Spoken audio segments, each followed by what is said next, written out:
This is Woodside Church Youth.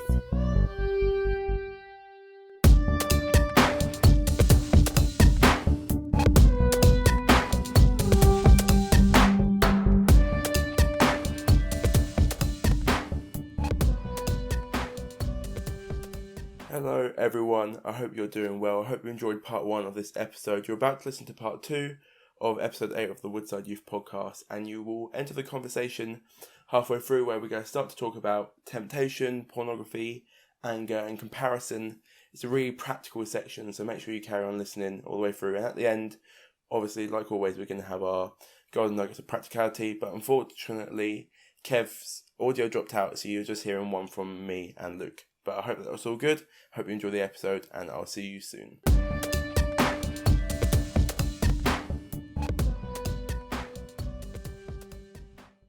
So one of the other things that David talked about, because this is from the Sermon on the Mount, one of the things that Jesus mentioned was about temptation. And one of the things Jesus says is, if your eye looks another woman, gouge it.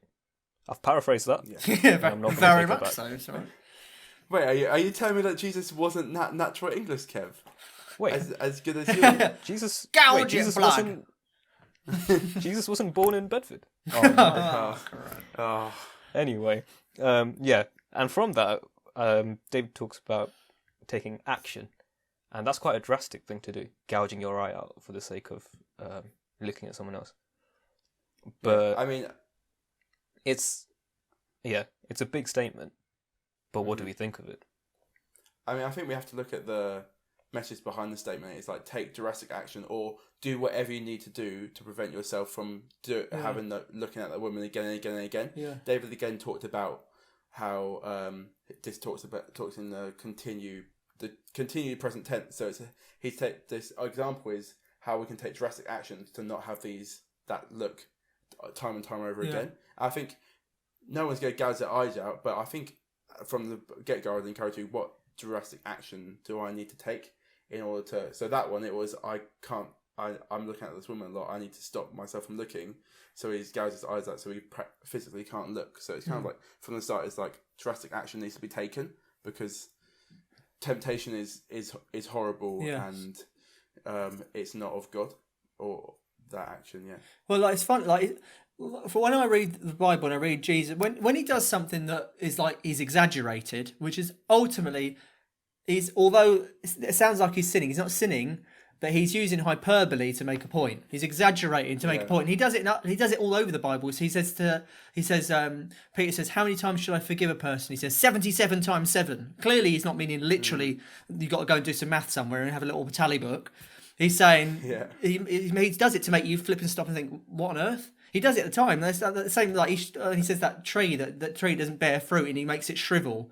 He does these massive things to make people turn and look and like almost stay quiet for a second and listen. And he does this here. He says, "Gouge your eye out." It's another one of those hyperbole moments when he's like, "This is very, very important. You need to hear. You need to do something drastic." And I think it's spot on. I think it's all about drastic action. Clearly, it's not literal like a lot of the things. Yeah. I think what I take from that a lot is actually, I think we need to recognise the pattern that gets us to the thought, or recognise the pattern that gets us to the moment of temptation. If you so he recognised the thing that got him there, so he gouged his eye out. If you recognise that actually being on Twitter late at night leads you to watch pornography, like you need to take drastic action against the pattern, against the thing that's actually allowing you to get to that place. I think it's about self-reflection, recognising the core of what's at the core of it, about what's almost your triggers. I think that's what you'd call them, like what are your trigger points, and that's where you have to take drastic action. Because there's no point in I think there's always ways to make you feel better about trying to do stuff, and then you're not actually taking the drastic action that you need to take, but you're kind of doing stuff to make yourself feel better and kind of go halfway, and that never works. It has to be drastic. I think it's important to know that what you're feeling and what the thoughts that come into your head, everyone gets them, and they are natural. The thoughts, you are a certain character, you have certain thoughts, but also we live in a sinful world. We have been given depravity by Adam and Eve and the sin they caused. But that doesn't mean that just because it happens to everyone, just because it's natural, doesn't mean that you can't fight it. Doesn't mean that you can't change you can't change habits, you can't change patterns. Yes. You guys are spot on. It's so important to start to know what triggers you. Like, so we look, if we just use the porn example, because the same thing can apply to other things like anger as well. But let's use the porn example, because obviously that's something I've spoken a lot over the years, because obviously I had a porn addiction as a teenager myself.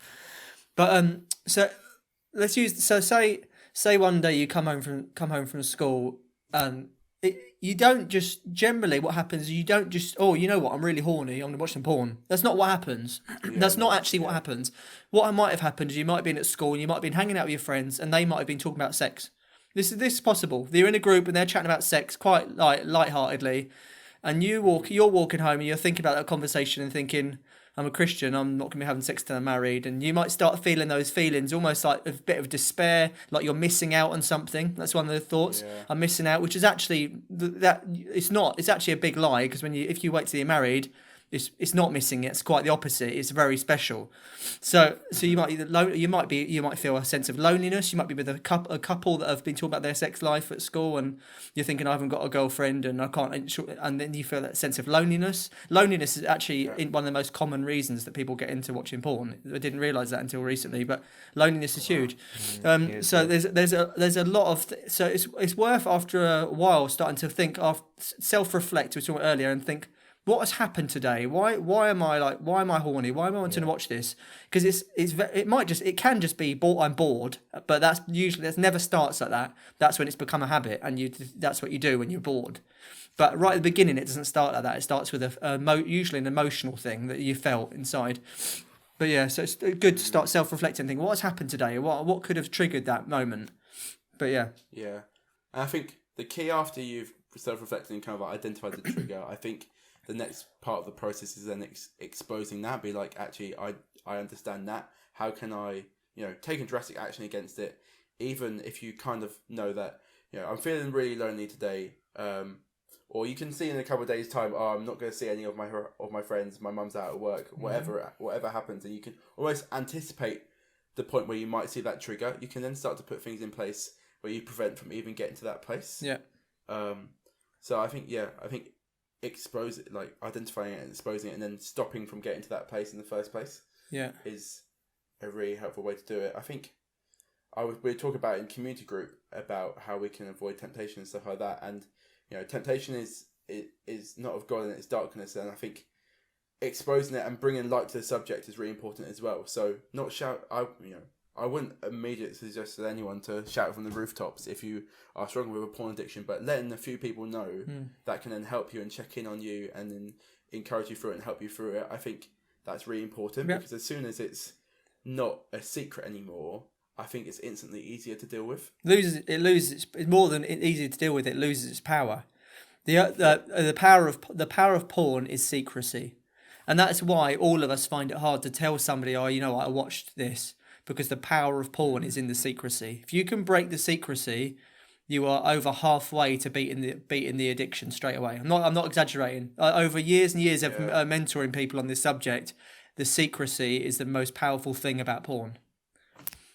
Yeah, it's about break it, like having the confidence to break that secrecy. I think the thing that prevents us from often doing that is the feeling of shame. Yeah.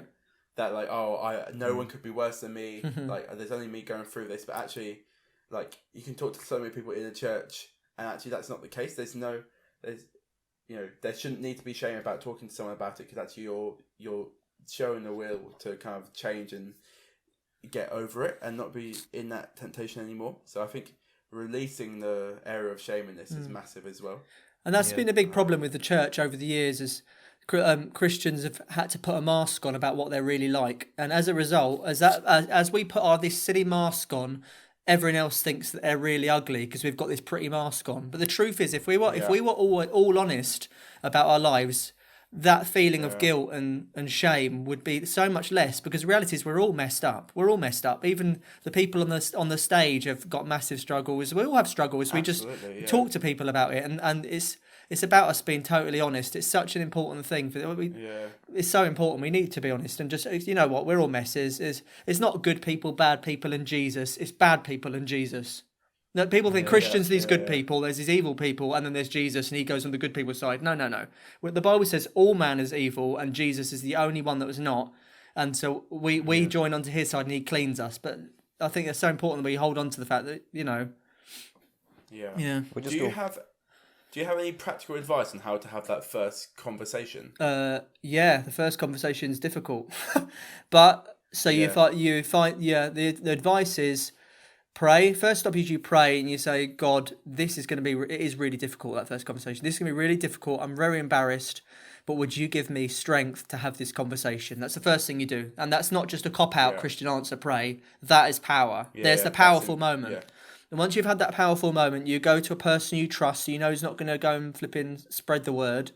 But someone you trust, and you just... So my first conversation was I told my mate, and a guy called Clarence, and I told him, and I just said, I'm really embarrassed. I know you think I'm really godly and all that, but and he said, what? Mate, what did you say? I watch porn. Yeah.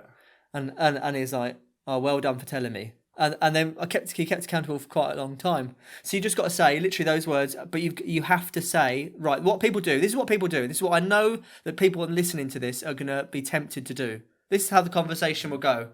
Well, this is how the conversation will go unless I stop that now. The conversation will go, hey, mate, can we meet up? Yeah, sure. You meet up, and you go, oh, I've been meaning to chat to you. Oh, yeah, what do you want to talk about? I've been really struggling. Oh, yeah, with what? Yeah, temptation and that, innit? Temptation and that? I've been struggling with, like lust and stuff like that. Okay, what do you mean lust? Yeah, lust, innit? And I've seen it when that's how the conversation finishes. That is not the conversation because you're not spelling out the sin. So you're not calling it out. You need to say, and this is why it's hard, and you have to say the full word. This is where it gets really difficult. You have to say, I've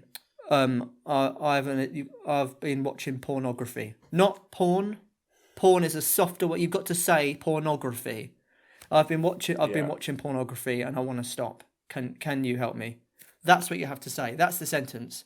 And mate, I've been watching pornography. I need to stop. Can you help me? Don't say lust because that's a cop-out. Don't say porn. That's a softer word. Say the ugly, full word. I've been watching pornography. Can you help me? And and once you broke the ice, and it is thick ice, but once you broke the ice, the following conversations are 50 times easier than that first one. I think when I've thought about it before, I think as much as comparison can be a really horrible, bad thing and can get in your head, I think often we can compare ourselves to others to make ourselves feel better as well, and be like, oh yeah, I've watched porn a couple times, but I might not be as bad as someone who's told their story before, or I might not be as bad as my friend at school that watches it every day and actually has sex and all that kind of stuff. And it's kind of like that alternative comparison that makes yourself feel better about yourself, but you're still in the temptation, you're still watching pornography, you're still committing the sin. I think that's I'd good be very point. Aware. Really good. I'd be very aware of that because I think you always have to, it's almost like you're saying how we might try and attempt those conversations and talk about lust as a bit of a cop-out. And I said it earlier, like sometimes we'll be kind of make ourselves feel better by going halfway. But actually, we need to go the full way to get the freedom. Yeah. Dave D talks about all the time about how because of grace and because of the Holy Spirit that comes to help us, there's freedom from Jesus fulfilling freedom in Jesus fulfilling the law. And he doesn't say that he just gave us freedom, that's it. He said there's a continuation of commitment every single day to get that freedom. And that's involves us going the full way, committing the full way, putting our heart in the right place, not just make ourselves feel better by comparing ourselves to others, by saying kind of about half the words so we can tick off the conversation, but it's about going the full way and receiving that freedom every day and recommitting ourselves to it every day. One battle against pride, sorry to interrupt, but one battle against pride is so many people do that comparison thing. I used to do it when I was a kid as well. You compare yourself to the godliest kid at the youth club and you think, you know what, he is godlier than me. Or you either think, I'm doing all right, or you think, you feel really bad, he's so much better than me. Actually, the only person we compare ourselves to is Jesus. Every single Christian. And then we realise we are nowhere near where we need to be. And that's good. That's called that. If it's directed following that the right way, that becomes humility. That can become depression. But if you think, you know what, he gives me grace, he forgives me, he loves me as I am, but that's the standard, and I need grace to reach that standard. And if I don't, he'll love me. That's how you stay humble. Prideful people are people that compare themselves to other people and then get really, I'm doing all right. You can't ever get proud comparing yourself to Jesus because you'll never reach the mark. Yeah. But I think in order for us to compare ourselves to Jesus, we need to know who Jesus is, read about him as well. So that's the importance of knowing the character of God in terms of, that's a good comparison. That's something we should aspire to be. But if we don't read about him, if we don't know about him, if we don't hear stories about what he does, we can't aspire to be something we haven't heard about as well. Yeah. So I think it's coming back to it in terms of how we look to Jesus. That's a really practical piece of advice. Yeah. About how we stay humble as well. I think it's about grace, meeting that mark. We're not going to meet that mark. Grace covers us when we mess up, and that's what the Sermon on the Mount started at.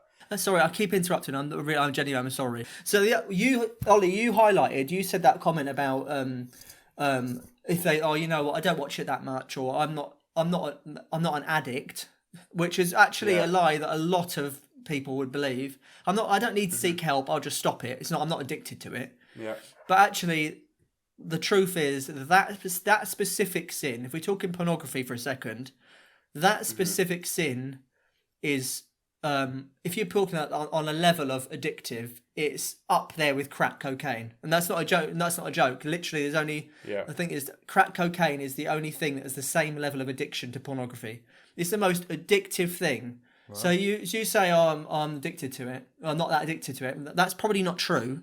For one. And even if you're not addicted to it, why did you go to it in the first place? You're trying to meet some need that you have. That is another issue you need to talk at. We talked about that already, reflection. Yeah.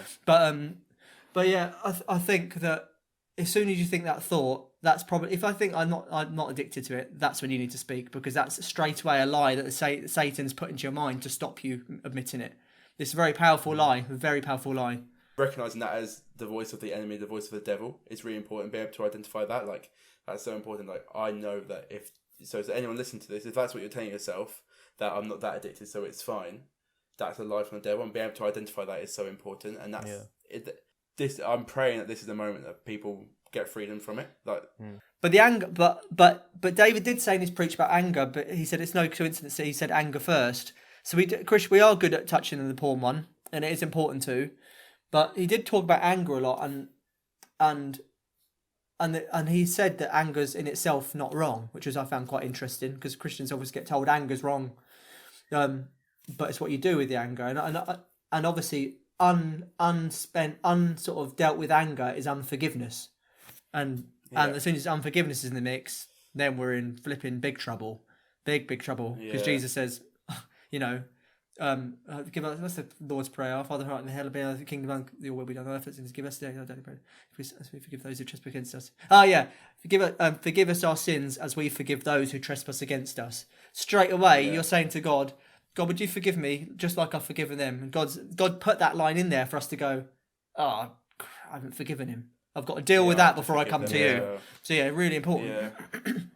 Yeah, I think in terms of I think it's important that we focus on pornography because it can be horrible, but we also widen our lens a bit on how the devil can use us and lie to us and all that kind of stuff. Because if we're only focusing on one thing, then he's going to attack us in loads of different areas. I think anger is a massive one. In a practical sense of you're at home and you're getting really angry at something. I love the bit in the Bible where it says don't go. I can't remember what it says, but it basically says don't go to sleep. Don't let the sun go down while you're still angry. Yeah. So that's a really practical way. That's something we can all put into our lives. If you've had an argument with your mum, talk about it before you go to sleep, because that's what the Bible says. I think it's so important to look at the small, what might feel like small to us, but actually they're the important steps that also need to happen as well. I remember someone saying once that going to bed with it while you're still angry is like going to bed with a window still open in your house, and something can come in, like the devil can come in and occupy, and that's what he does. Or I've even heard it used as an aeroplane and a landing strip. Like you put the landing strips there, and as you go to sleep, the aeroplane can come down if you harbour unforgiveness. If you keep it, it's presenting the opportunity for the devil to attack and use that anger, and you'll wake up in a worse mood. Absolutely. With unforgiveness and stuff. It's like, if we can shut off the opportunity for the devil to get to us, we need to do that as soon as possible. Yeah. And it comes with, you build a routine of it, you kind of get into the habit of it. You have to build it, don't you? You can't just do it one day and then think you're going to do it for the rest of your life. Or do it one night, it's easy, and then, And and people always say, "Oh, I'll brush it under the carpet. Just brush it under the carpet." The more you brush under a carpet, the more flammable that carpet becomes. Do you know what I mean? And that's amazing. And that is what it's like. That is what it's like. If you don't forgive something, it doesn't go away. It doesn't just disappear. That's not what happens. It just builds. That's why people get counselling. Well, it's not the reason, but it's one of millions of reasons why people get counselling, because they just, everything was just unspoken, just didn't deal with it. But it's obviously hard when you've got parents or family that don't believe in God and you're the only Christian, and you're told as a Christian, just deal with it, and you've come from a family that don't say anything. But if you're in that situation where you're different to everybody else, then you're gonna look weird. And that is I've had Christian friends, I won't say the name, well, a really good friend of mine who was the only Christian in his household, and he took this one where he said, you know what, I'm really angry at my mum, I need to talk it through with her. And she was someone who never said anything, and her family were a family that just unspoken. And for a couple of years, it was really a really hairy relationship, to be honest. They were quite aggressive to him and angry to him. But now, and I'm talking 10 years later, he's, as far as he can, he's got a very good relationship with his family, and actually he's the only one in that family that talks to all the others. And so Christianity is a long game sometimes, and sometimes the rewards are not obvious, and sometimes the rewards take years to see. And actually, sometimes, as martyrs could tell you, sometimes you don't see the rewards until your new life. But but I love the fact that the more you brush under the carpet, the more flammable it becomes. It's about not like the less you brush under the carpet, the better. Yeah, and it's about those small actions, forgiving people and just mentioning when things are frustrating you, like catch it before it sets fire, is really helpful, really good. So my one is going to be very simple. We talked about it a lot through the podcast. Self-reflect, whether that's the deeper meaning of what you're feeling, whether that's your trigger points of temptation. Just the importance of self-reflection is so important. Learn how to do it and make that a practice. Self-reflect. Yeah, that's mine. My bit of advice is spend all your energy trying to fall in love with Jesus, and ask him, Lord, I want to fall more in love with you. Give me that feeling, because even love with God can be a feeling. It doesn't just have to be in your head. It can be an actual, a genuine feeling. And I'd say a good way to do that for somebody is obviously we're going to say read the Bible, but actually another thing to do is to read biographies of amazing Christians that have lived in the past. And those people inspire. Like for me, I've just recently read a book called The Hiding Place. Have a read of these people. That's been great. Thank you so much, Luke, for coming on. You're welcome. It's been a pleasure. I hope you've all enjoyed the podcast. Next week, we're going to be talking about the last preach in the series, Look to Jesus, which is loving your enemies. And Hannah Clements is going to be coming on for her first one. So that's so exciting. And hopefully you'll all tune in next week. So we'll see you all later. See you later. See ya. Bye. Thanks for joining us. For more information, visit woodsidechurch.com or follow us on social media.